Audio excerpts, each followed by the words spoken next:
Good day, friends, and welcome to a special episode of the Adventist History Podcast. Actually, this is an awesome bonus episode of the Adventist History Podcast being brought to you because we have some awesome patrons who support this show. And I asked them, what do you guys want to see in 2021? They said, we would love to have a second episode every month. And I said, that is a lot of work. It's a lot of research. And I think one of them told me, you don't have to continue the storyline, right? So we just finished the Nazis part 1, 2, and 3. And they're like, you don't have to do the next episode. You don't have to do 2 of those episodes every month. Just do something else. And so I said, hey, why didn't I think of that like 6.5 years ago when we started? So that's what this is. This is going to be a new bonus episode that comes out in the beginning, the first few weeks every month. It is not one of the numbered episodes. It's not part of season 2. In fact, when we're done with season 2, these bonus episodes will become part of season 3. But that's a whole other thing to talk about some other time. Right now, they're just bonus episodes. They will be coming out every single month because the patrons asked for it. And I try to give them whatever it is that they want. So these are going to be random thoughts in Adventist history. If you want to know a little bit more about James White or Ellen White, I mean, we're in World War II right now in season 2. So, we're way past that. But, occasionally I come across something really interesting, something that would really work as a bonus episode. Or maybe there's something that I wanted to talk about in an episode about World War II that we just didn't have time to get to, or it didn't really fit the grand narrative that we're telling. It was too small of a story. I couldn't figure out some larger point with it. This is a great place. This is a great depository for those kinds of stories. So these monthly bonus episodes, again, they're going to come out in the first few weeks every month. I'm not setting a date on when they're coming out. The season 2 episodes will still be coming out on the 22nd of every month, as always. But I'm going to be a little bit more lax about these bonus episodes. So it lets me tell more Adventist history and does not overwork me, I guess, in preparing these episodes. So another cool thing is, if you're listening to this in your podcasting app, you can also watch this because we're going to be putting these bonus episodes and the season 2 episodes, by the way, on video. We're going to film them all. Now, in the past, the video used to just go to the patrons, but now it's going to be on our YouTube channel on Adventist History Podcast. So head over there if you, for some reason, want to see me. I'm going to do a better job in the future of putting pictures of things that I'm talking about up there and doing a better job with show notes and things like that. So I'm really excited about this. Can't wait to dive in, which is what we're going to do right now, to this bonus episode called The White Hound. I've said that Seventh-day Adventism is really a coalition of Adventist tribes, that Ellen White managed to hold them all together during her lifetime, but since she died, spoiler alert, we have seen these tribes drift a bit as Adventism ages. Now, one of these tribes is represented by the medical work of the church, and who represented the medical work of the church more than John Harvey Kellogg? Nobody, that's who.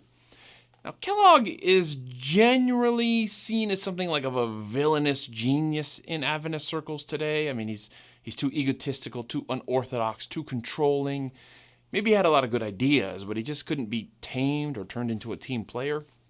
Now, just set the man aside for a moment and consider the plate tectonics of Adventist institutions. The standard apocalyptic Adventist model was really focused on getting ready for Jesus' soon return. Time was short. So we need to emphasize true belief, character, frugality, and aggressive evangelism. Yeah! We pay our pastors and our other workers enough to live on, but not much more because, hey guys, Jesus is coming soon. We all need to sacrifice and spread every dollar. To the extent that we build structures, 4 white walls is largely good enough. We don't expect to be using this church very long because Jesus is coming, in case you haven't heard. It's about planting seeds. It's about moving fast. There's a lot of work to be done. So let's spread ourselves thin.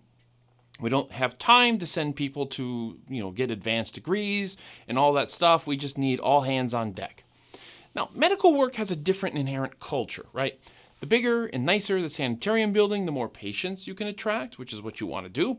These buildings accrue massive amounts of debt to build, And what matters isn't saving the souls of your patients, but healing their mind and body. And when it comes to practicing medicine, we don't just want willing hands. We need people who, are trained and have degrees. At an Adventist church, you can expect to find visitors who are curious about Adventist beliefs, right? They show up knowing kind of what they're getting into. At an Adventist hospital, you just find atheists and Muslims and Baptists and whoever, right?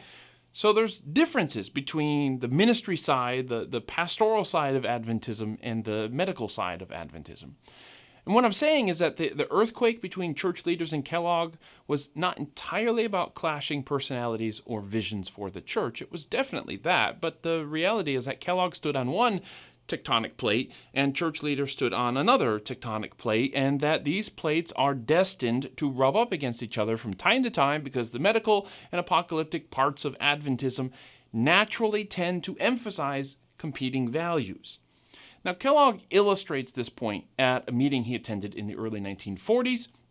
He was telling the long tale of his involvement with the church medical work, and he mentioned a little story that I believe very few Adventists have ever heard before.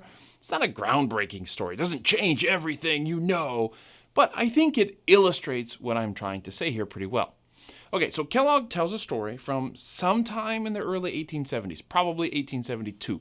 The sanitarium is growing. It's a Sunday in late spring in Michigan, so the weather is just finally warming up. James White shows up at the sanitarium on a Sunday morning and preaches a sermon about Saturday being the Sabbath.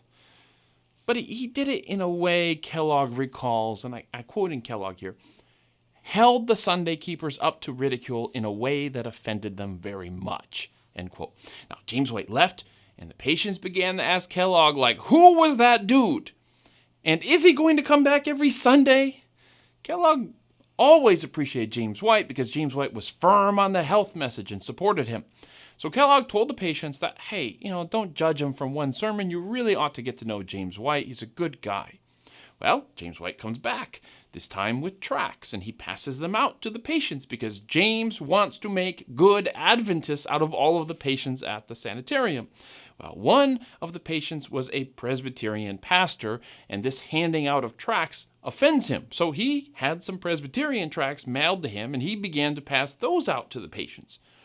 When James White found out that this Presbyterian pastor was handing out these tracts, he grew even more offended and wanted to confront the patients who were doing this. So one lady in particular strongly believed in Sunday and the sanctity of Sunday, and James White, in Kellogg's words, quote, wanted to see that woman and tell her what he thought of her. Now, Kellogg goes on, and I quote again, I kept her out of sight because he was not likely to give any complimentary things away.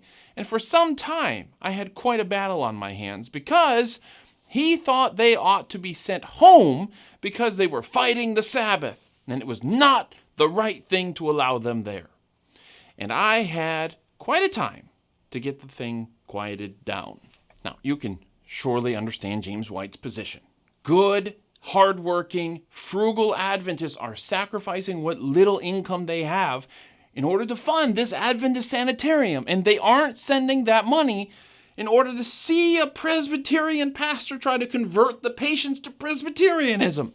Okay, it's an Adventist sanitarium, and it should exude an Adventist influence, right? Well, when summer came, that was camp meeting season, and James White went off to make his regular tour of camp meetings. And that gave some of these patients a chance to escape.